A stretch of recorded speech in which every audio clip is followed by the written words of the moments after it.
প্রশাসনকে ঘুম থেকে ওঠার তৌফিক দান করে। আল্লাহ আমাদের দেশের প্রশাসনকে ঘুম ভাঙিয়েছে।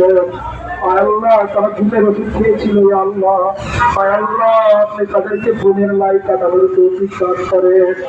আল্লাহ জনগণের প্রতি নির্ভরশীল হওয়ার সেই তৌফিক দান করে। আল্লাহ তারা যেন জনগণকে আল্লাহ রাষ্ট্রের জিম্মেদারি অনুযায়ী হেফাজত করার তৌফিক দান করে।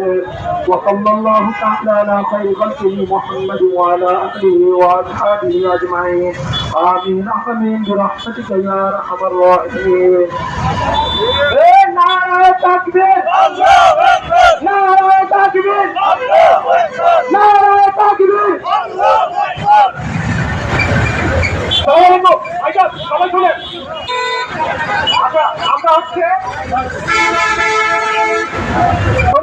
আজকে শাহবাগে হাদিমায়ের লাভ কিন্তু আনা হবে না, ঠিক আছে? এটা পারিবারিক সিদ্ধান্ত। আজকে কিন্তু ওনার লাভ ঢাকা বিশ্ববিদ্যালয় বা শাহবাগে আনা হবে না।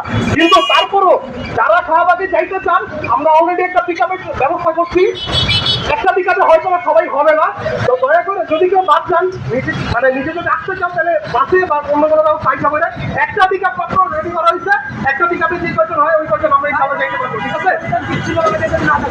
আচ্ছা, আর হচ্ছে কেউ একেবারে বিচ্ছিন্ন অবস্থায় যাবেন না, ঠিক আছে? সবাই অন্তত চেষ্টা করবেন গ্রুপ করে 5জন 6জন চেষ্টা করে, কিন্তু এর বেশি না, ঠিক আছে? ঠিক আছে, আপনারা সবাই একেবারেই যাইতে চাইতেছেন। ওখানে অবস্থান কিন্তু অনেক লোকজন করতেছে, যারা একেবারে যাইতে চান তারা যাইতে পারেন। আর তাহলে শুধুমাত্র জানা যায় অবস্থান যারা যায় এসে দিবেন, তারা আগামী কাছে এরা হবে, ঠিক আছে ভাই? আমি কাজ শুরু করে